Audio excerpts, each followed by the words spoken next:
or my one is a coffee fiend. Hello, and welcome back to another episode of Just Because Live. I'm Chris Nicolason, your host, and today I'm honored to be joined by Brandon DelGrosso from Switchback Coffee Roasters here locally in town. So, Brandon, thanks for coming on today.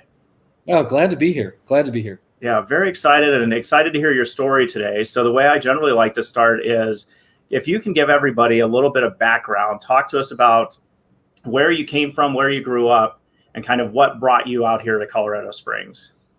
Yeah, no, that's great. So I pretty much grew up in Alamosa. So I've been there like most of my teen life and everything that I kind of remember. So grew up in the San Luis Valley. Of course, most folks end up going to CU, CSU, something like that. I wanted to go to a smaller school. And so I found myself at CU Colorado Springs, UCCS.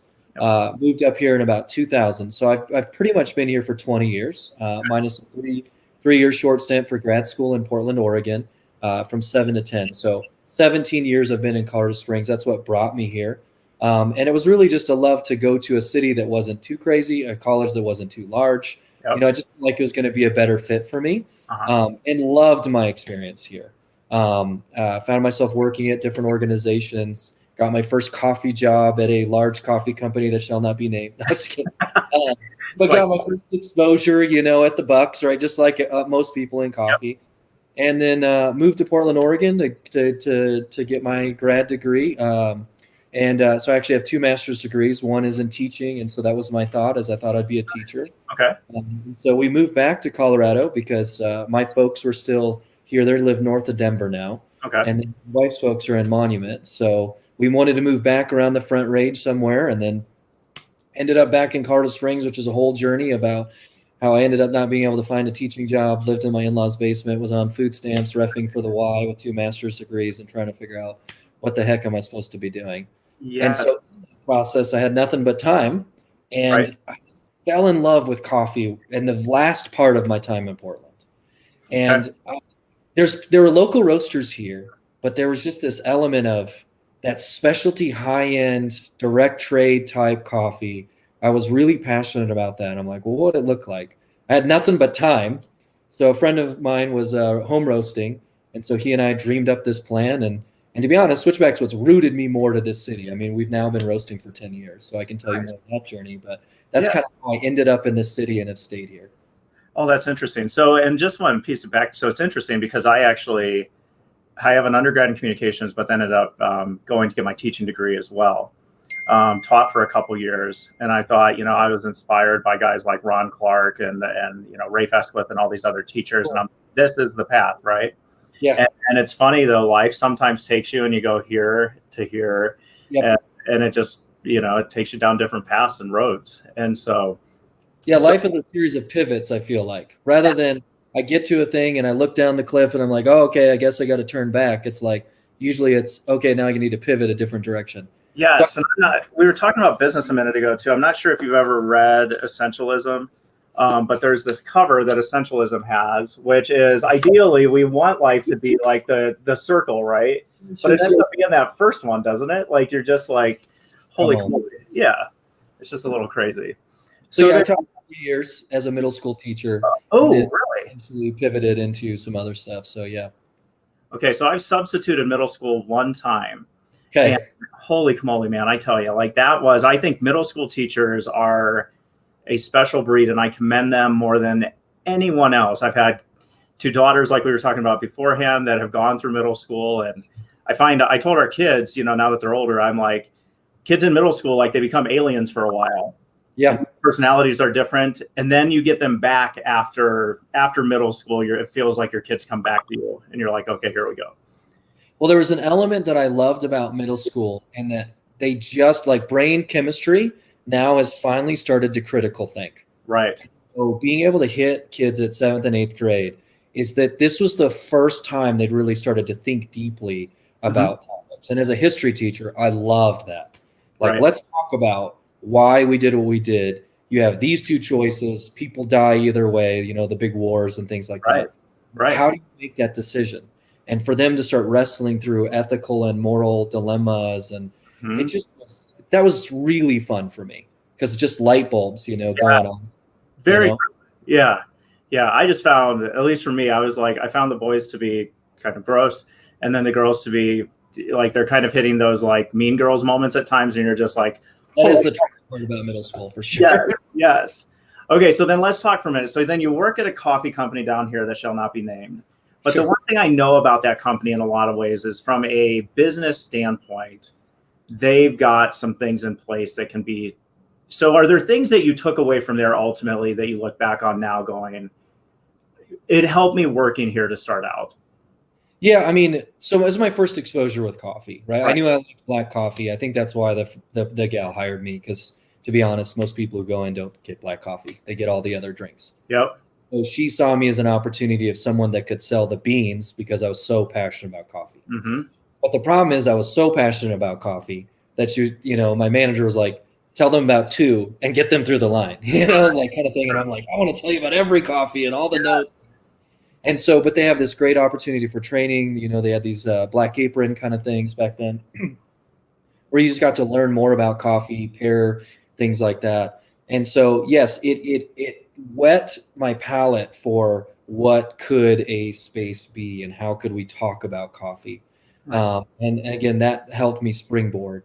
But then it also, like, as I look back on it, there's a lot of things like they've become really a retail store, right? So the whole cake of sandwiches and various other things, it's meant to be a grab and go. It's not meant to be a hospitality experience. Mm-hmm. And that's specialty coffee. I feel like it was able to stand on the shoulders of Starbucks and places like that, Pete's, very folks, is that those guys moved people into the window of this is what I'm willing to pay for coffee, because that's what, to be honest, that's what it needs to be paid for, if not even more. Right. But then also, this is the kind of experience I want. And so then we could elevate that experience, elevate that coffee experience, the hospitality experience. And that's where I feel like this third wave, the specialty coffee thing, has been able to really accelerate, and why a bunch of little mom and pop spaces like myself are able to be really successful.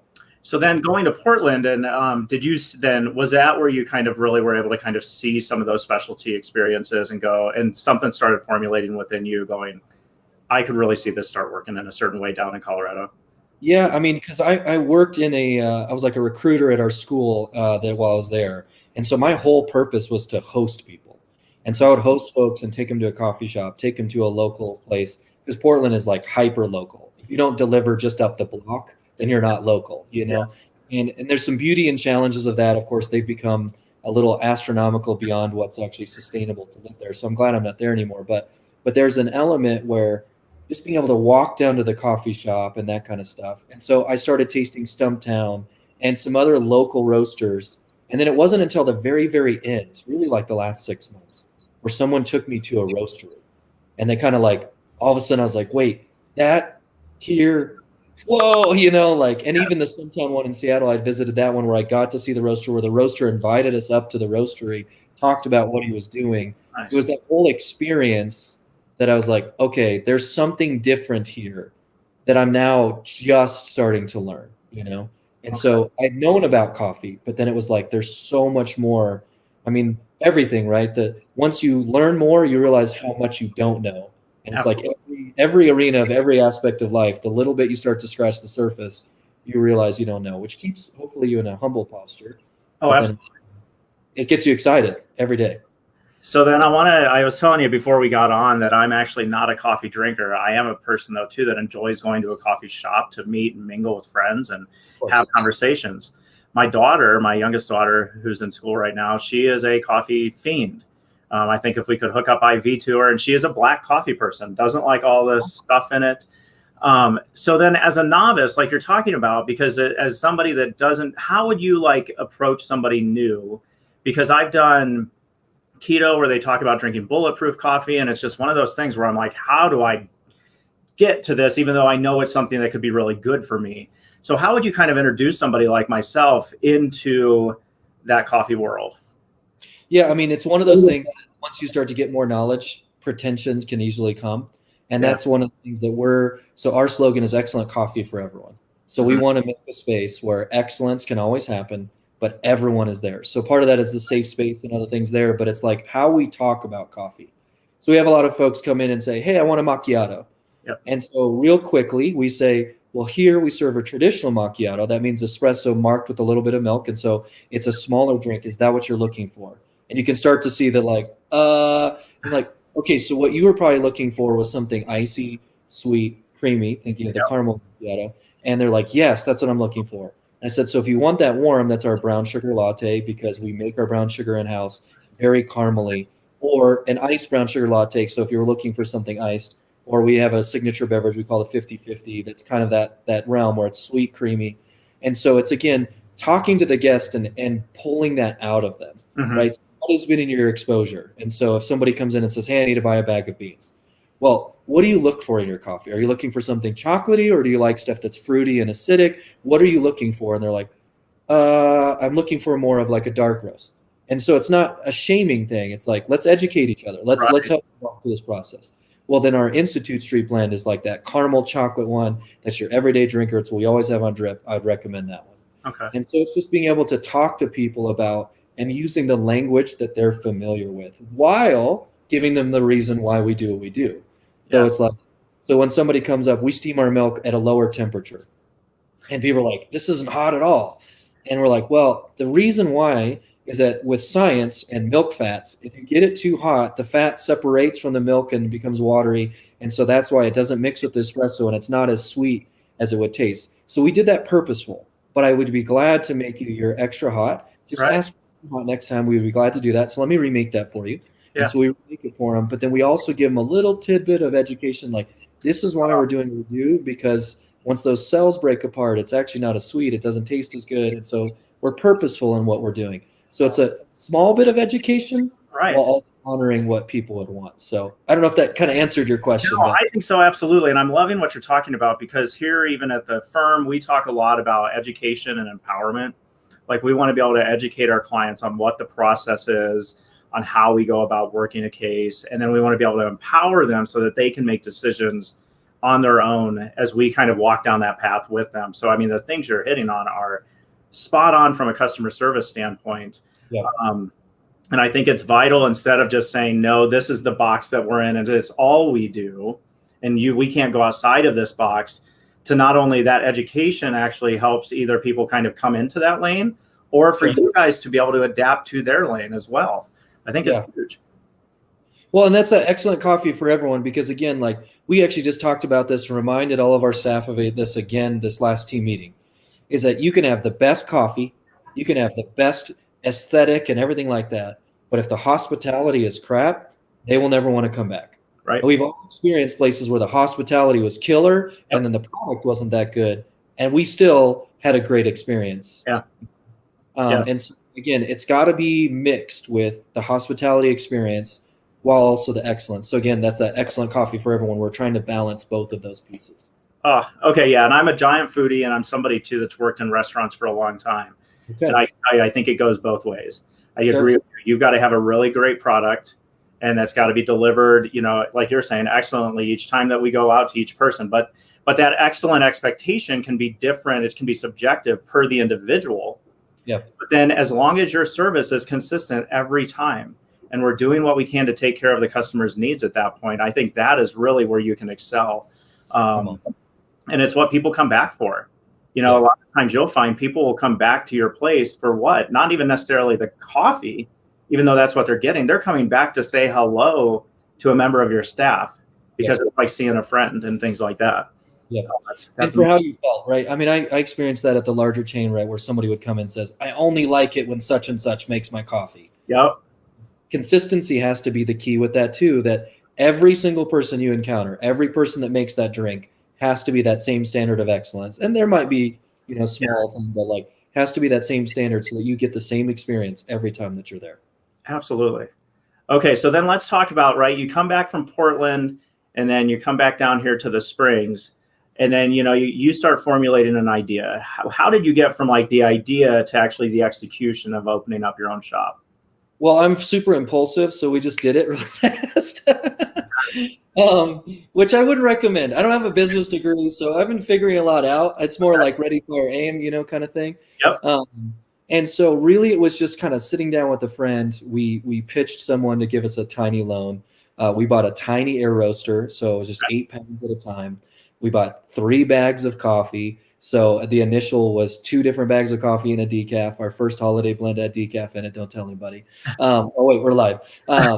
So it was just like trying to come up with something, because that's all we could afford. Small roaster. We had a friend who opened up his garage that was kind of like finished. And so roasting in a friend's garage behind his house. So you had to like drive behind his house to get coffee. Okay. But what does it look like for us to start small in a garage to figure this out? Right. But there was so much we didn't know. Like even at the beginning, I didn't, and I should have known this, right? So it's easy to look back 10 years later, is that there's different densities of coffee beans. And so we were doing scoops thinking that that was the right amount of ounces. Okay. But the problem is each scoop weighs different. And so the first year, I think we were selling bags that weren't even correct. Some of them over a pound and some were less. Yep. And so finding out, oh yeah, you need a Department of Ag specific scale and you need to weigh this stuff out. Like these are all things we figured out in the process. And so it's one of those things that, again, I would love to share all of the information now, but it was just trying to figure out how do we create this really great product that I know that I need, which is why most businesses start. Yeah. Right. The main point I have. Yep. Looking around, maybe I'm the one that's supposed to do it. And so then we catalyzed this kind of thing. And so then it moved from an air roaster to where we snagged a coffee shop, started supplying there, to moving to another larger warehousey space, to eventually buying a larger roaster that does a different style of roasting. So it's a drum roaster. But again, it's a big stalwart thing to grow on that next season. And so again, it just was slowly figuring things out. That includes in our green buying. Initially, it was all spot buying, where we just would call up an importer and say, here's the price we can pay. Here's the profile we want. Tell me what coffee I need. To where now I actually have almost all of my coffees bought for the whole year, and they're all relationship level coffees, to where I know the farmer, I know where it's coming from. I haven't visited them all yet, but it's between a small little group of, a few of us roasters that are all visiting different locations and bringing in those coffees and sharing them with one another. And so it's taken 10 years to get there. Of course, it's really easy to want to be there day one, but it's been a lot of like figuring it out as we've been going. And then, of course, we added our first cafe 6 years ago, which was a whole nother element, because now I'm employing people, serving cups of coffee, so there's been different iterations of learning in this whole process. So interesting. And I have a friend in a mastermind group. He posted a photo the other day of how businesses got started, these specific businesses. I think it was like Apple, Microsoft, and others. And they all started out in garages. And it's that idea too, though, that great things can actually come from just taking that jump and getting started. And, my good friend Chris Wright owns Pikes Peak Brewing. It was kind of the same thing. We'd been family friends with them for a long time, and he started it right about the same time. So I remember tasting his beer in his garage, and he was tasting our coffee over here in a garage. And then now one of the more successful names in our city too, which is so fun. Oh, that's so great. So then let's talk for a minute too. Now you go from then kind of just starting out, with your coffee and finding distributors, moving into a warehouse, and then, like you said, then taking the jump to your own cafe, hiring staff, doing things like that. And you and I talked offline about how you love working with a team and working with people. So talk about that within you, like why that next step is so important, and kind of how you really cultivate a team and team culture. Well, that's great. Again, some of that's been figured out as we've gone, but it's just finding good people. I love empowering people. If that's going to be like my whole job for the rest of my life, is empowering people to do the things that they feel called to do, then I would count my life a success. And so I love that. I love finding what people's gift sets are, and helping them move into those things and to utilize those well. There's a lot of things I do wrong as a boss, so I am no way a perfect boss. But it just was finding the right people that were passionate about the same things. What we found in coffee is there's 2 very specific types of people. There's coffee people and people coffee people. So folks that come in that just like, they analyze a product, they're just very analytical and thinking, and they love people, don't get me wrong, but if that cup is incredible and I hand it to you and they see you enjoy it, that's where they get their greatest satisfaction. Okay. Which requires people, right? Because you got to give it to somebody to enjoy. Yep. But then there's the other folks that are like, I want to make sure that the coffee is excellent because I care about people, but I'm engaging with people. Right. And so we started to figure out that there's slightly different gift sets. And so like my head roaster was just someone that I hired who's just loved coffee. He had been coming to our roastery for years, talking coffee with me. And so I'm like, he's got to be our first hire, because he loves coffee so much. And then as he worked for me for a year, one of the best baristas in our city, right? He's Yeah. incredible. But I could tell, like, it was because he's just so good at the product. Uh-huh. And so when I finally got to a point where I realized I'm a people coffee person, I Okay. was only going to take our coffee roasting to this high because I was only doing it so that I could have a great experience with folks. Okay. He was able to step in and accelerate roasting to the next level. And he won second best in the U.S. Coffee Championships in the entire country. Dang. So he's good at what he did. Yeah. But I just give him, here's 40 hours a week. And with another guy, Ben, who was very analytical, figure this out. And Evan was able to take our roasting to the next level beyond what I ever could have. So they're like coffee scientists, right? In a way, they're like coffee scientists in a sense. Exactly. And then finding other people like my manager now, Joe, who just knows how to engage and care for people so well that I get to watch team meeting after team meeting where they just sing his praises and, you know, Christmas gifts that he gets that, like, yeah, I mean, this is what I feel like. I don't need those things. Joe needs those accolades, right? He is so good about caring for people, but I found a person like him that could care for people so well that, again, not that I didn't have to do it. It's just that I could empower somebody to do it so I could focus my energies on other things. One of the things I share with him all the time, if you can't replace yourself, then you'll always continue to do the same thing. But once you're able to replace yourself, then you can grow into new areas. Completely agree with that. Wow. And I will give you this too. So even we do in our morning meetings each day, we start with a positive and then we end with a shout out. And so even here, when I was talking to Holly, who actually connected me with you, definitely our shout out is to you specifically, because she's just like, you're going to have a great time, you know, and we ended up talking about your beard for a little bit, which we'll get to here in just a minute. But she's like, you're going to have a great time. Brandon's a great guy. So it's that hard thing too, sometimes as the owner to kind of take, you know, as we're like, I always push everything, like all the accolades off to the team. Sure.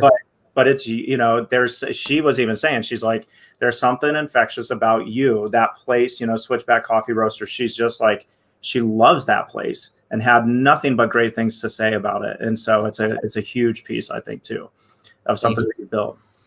And so then through that, we developed our core values, that excellent for everyone formulated through that quality, excellence, and consistency are three, you know, things. And so, and accessibility. So as we design that, then it makes it easier to interview because you can ask questions like, tell me how you've made a place accessible. Tell me about your consistency in your life. Tell me how you view quality. And as people answer those questions, it makes it really easy to know if you're going to be the right fit for this team or you're not. I mean, I found so many people that are like excellent chefs. Like one of our guys, Felipe, he did his chef training at Per Se, a 3 Michelin star restaurant in New York. And he just, of course, is awesome at making coffee and serving this. But it's like finding people like that just show up, and this quality and excellence features about them just end up joining our team. And then we're able to like, okay, well, what if? You know, what if? So Trista, my baker at our new location, we opened a second location. We're now baking there. It was just, she had already pursued excellence. She had worked with what I would consider the best bakery in the city, Nightingale Bread. I love David. We have a great relationship with those guys. She had been over there, trained with him, and worked with David, and then had her first child, so she stepped out.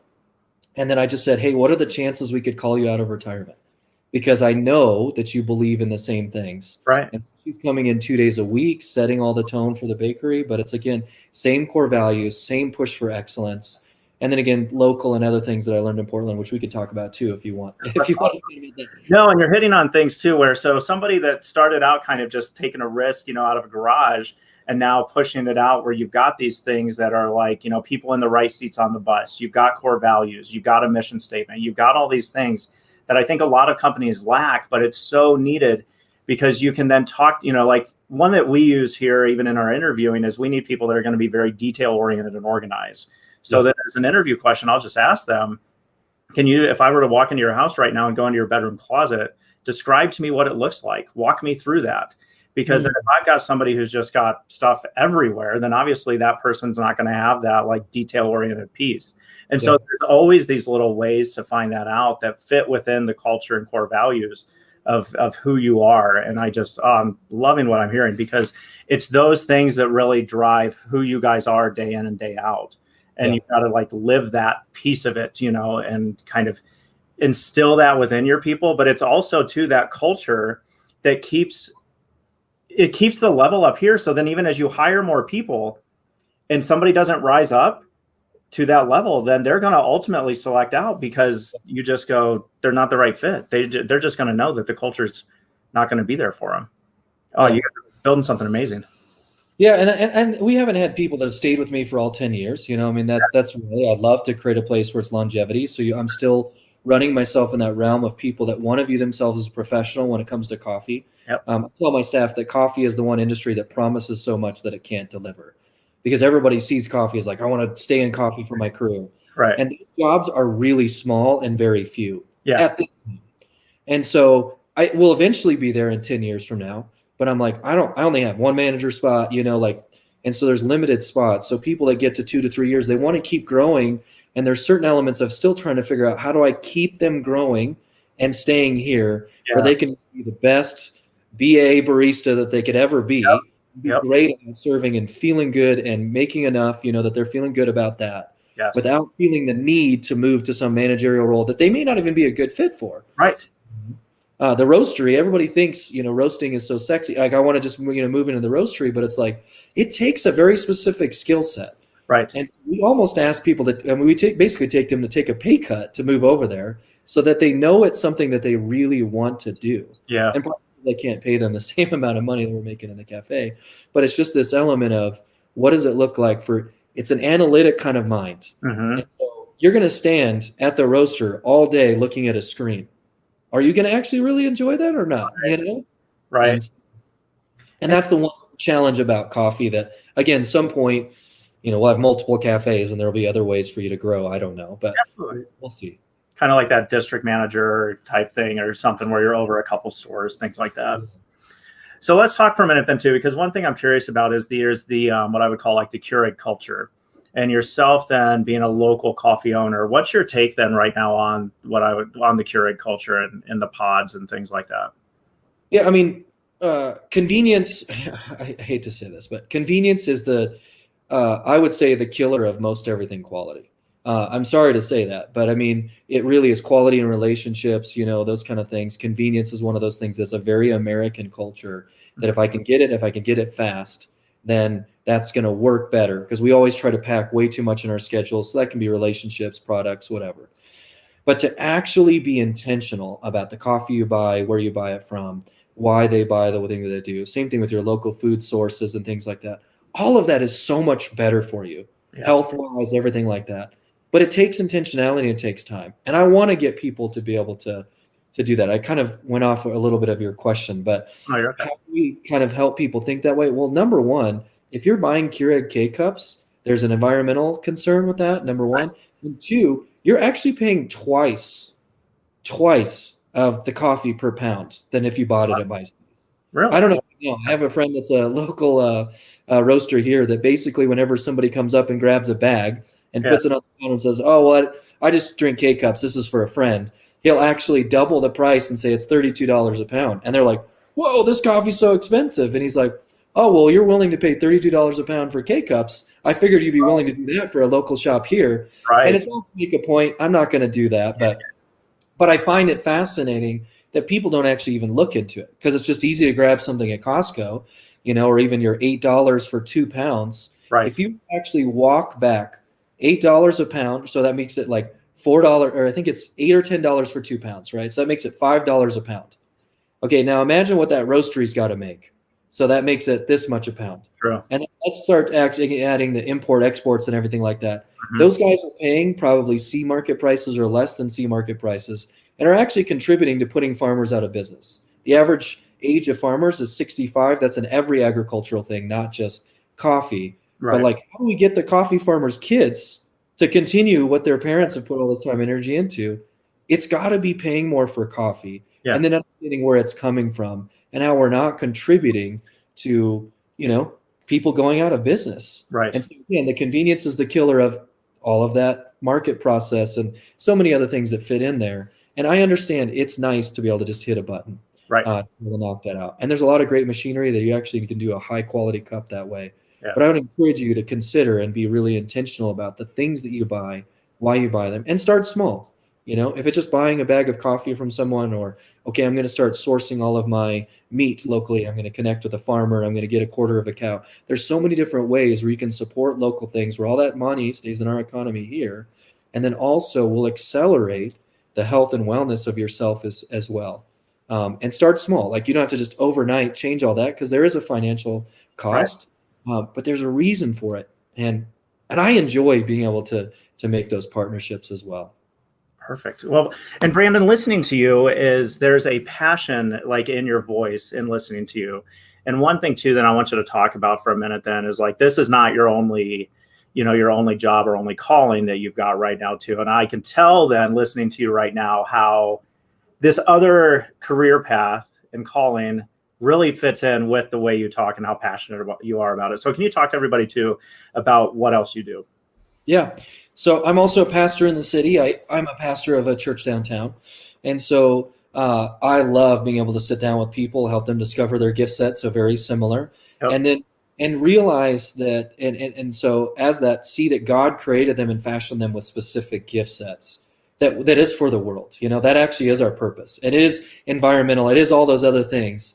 And so we're called to create, and so we've been given that. I mean, so I don't want to get too preachy here, but that was part of what we were given, is this ability to create and cultivate. And so what does that look like? That might be cultivating as a business person, the social worker. I mean, there's lots of ways to cultivate. We all have different gift sets. And so it's being able to do those. And so I see myself in that realm where I'm empowering people in this context to be incredible at business and to care for people. But at the same time, empowering people in this context to be great at what they do and empowering people. In one context, I would say that my primary role as a pastor is to listen to the voice of the shepherd with people. I'm not here to tell you what to do. I'm here to open up the scriptures with you. Let's look at it together. And what is Jesus saying to you? Right. In the same context in coffee, it's like, I want to sit down and I'll listen to you, get passionate about something with you, empower you to be able to do that. And let's see where it goes. Right. Oh, that's awesome. I want to give you some feedback too, because I think it's always great to have. So my friend, Michael Urbina, from Atlanta, he says that, hey, we're having a really good conversation today. He's enjoying it. And then Susanna Kellen talks about the passion surrounding your coffee expertise is amazing. So it exudes. I think it's just out there and it's showing. So keep doing what you're doing. And then we're a little past 30 minutes, but I do want to ask you one more thing. Is I call these things, as I've done customer service, as I've had build out my own staff here, and as our firm is growing, is kind of these slowdown moments. And it's one where I think that each business owner, you'll have these moments in time where time just kind of slows down for you. So the other day I'm walking through the hall and we've got our staff and they're all just kind of hanging out in the hall, just talking for a minute.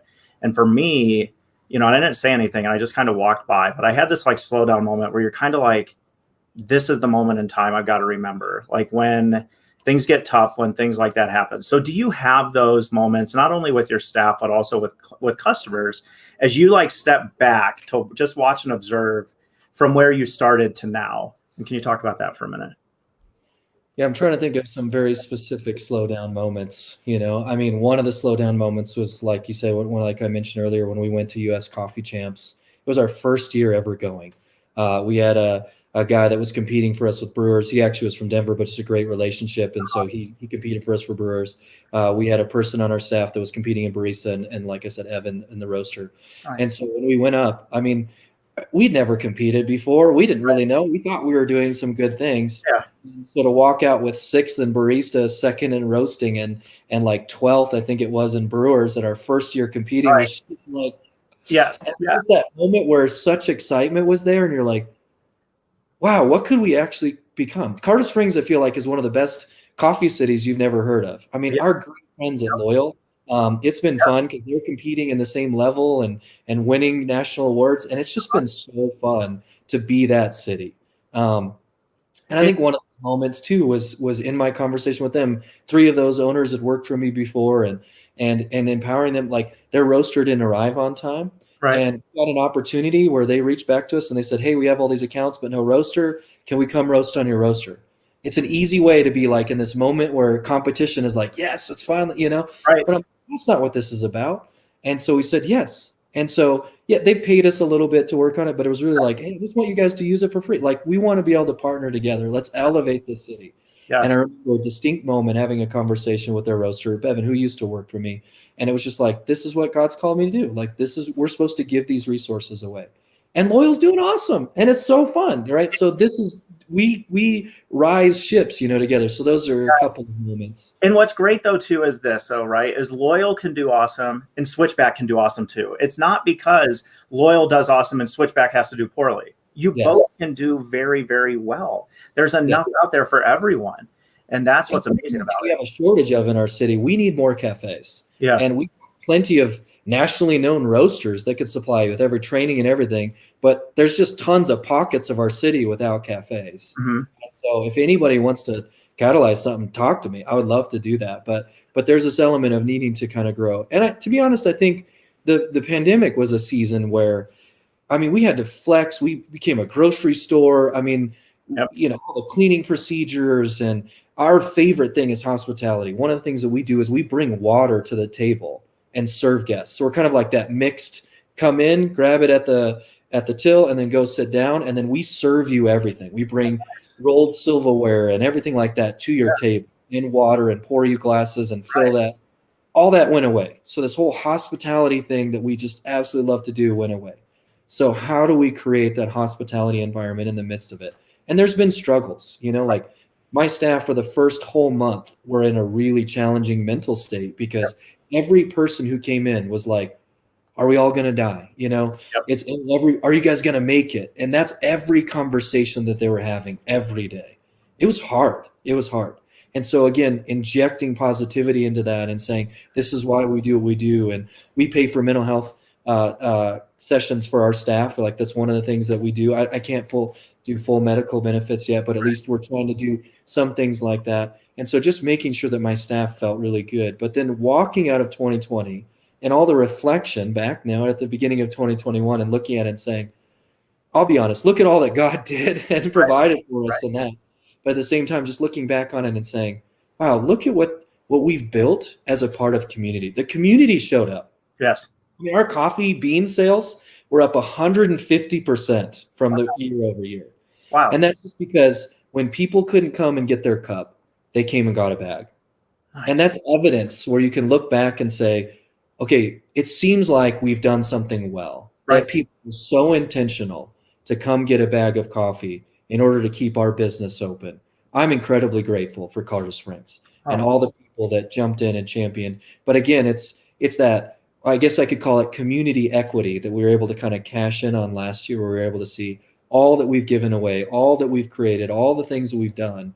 It kind of came back when we were in a time of need. Colorado Springs showed up. And that's one of those moments where you're just like, this is why I love what I get to do. I can't wait to keep doing it and open up more cafes throughout the city, like our second one, and see what can continue to happen as we catalyze. Well, first specialty coffee in the city, that was my goal, is to catalyze specialty coffee. And here we are today. I don't need to do that anymore. So what else can we catalyze in our city to make the city the place that everybody wants to come to, which seemingly is already happening anyway. Yeah, exactly. But I can't wait to see more things that get to happen in our city. This is great. Brandon, your positivity just exudes. I'm loving it. I love seeing your smile and your passion that you're talking about. So we're at about 38 minutes. I want to honor your time. I'm going to wrap up and then we'll let people know too how they can find you and where they can find you. So first question is what is your favorite place in Colorado? I love being outside. So it doesn't matter where. I've got 4 girls and my wife. We just love to be outside. And so oftentimes it's the least known places. I love Red Rock's open space. Garden of the Gods for all the tourists. Red Rock's open space is our space where it feels trail-like. It's really easy. It's close. Mm-hmm. Ariel is another place where we jump out to that area to go camping and to, super close, a great place for us to get to.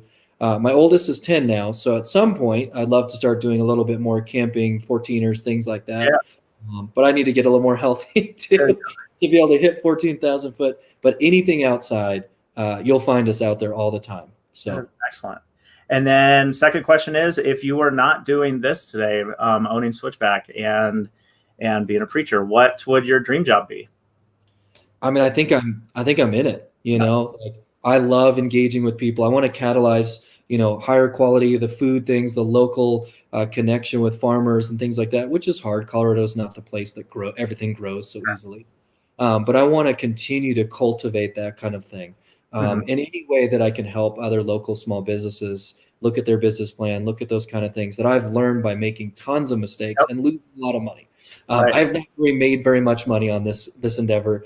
Restaurants are always razor thin, but I love just sitting down with people over a cup of coffee, whether that's talking business, talking Jesus, whatever it might be. I love having opportunity to do that. So it seems like I get to do what I was called to do. So for now, this seems like it's it. Perfect. I love it. Brandon, how can people find you? Where are you guys located right now? Yeah, so we're right on the corner of Boulder and Institute, so about halfway between the Olympic Training Center and Memorial Central and downtown, right there on Boulder Street. That's our first original location. And we also were roasting there until yesterday. We just moved our roastery off-site to another warehousey location to expand our cafe seating. So it's not quite open yet. It'll be about 2 or 3 weeks. Okay. But since we only have 25% of seating, we wanted to have some more seats, and it made the most sense there. Our second location is continue down Institute Street. So right in the Hillside neighborhood, it's 909 East Moreno. And so that's our bakery option, but it's just right at Moreno and Institute. So about 2 blocks directly west of Memorial Park. So those are our 2 cafes where you can find us, get our beans or get your beans, get some incredible baked goods and various other things. So I'd welcome you to come. I'm bouncing between all those places, but look for me. I'd love to meet anybody new. That's one of my favorite things. Perfect. And so look for me, but I'm always behind the scenes, so you may not see me there too. So okay. And then if somebody out there too is looking for a new church to go to, where would they go? Yeah, so we're at Harvest downtown, so right at Boulder and Weber. So my whole life is in a 1 mile radius. Nice. So if you continue down Boulder, getting closer to downtown, you'll see an old historic Presbyterian church. Harvest has been there for 20 years, and I'm just one of the pastors there. Kurt's been faithful to lead this place for 21 years, and so I was glad to join his team. And we kind of see ourselves as leading together, which is a unique thing where there's not just a silver-tongued one guy who teaches. So I preach once a month, Kurt preaches twice. So we love to have this environment where there's different skill sets and things like that. So we'd love to have you. We've been meeting in person almost the whole time while following all the measures that everybody or what we're expected to do. So we're living that space in between. So I'd love to have you guys come join us at Harvest Downtown as well. Perfect. Well, thank you so much, Brandon. You've survived our conversation on Just Because. I've really appreciated having you on today. And everybody, thanks. Hope everybody has a great Wednesday today. We're going to sign off. And if you guys want, definitely go out and grab yourself a cup of coffee and go out and check out Brandon and his place. So keep supporting local. Thank you.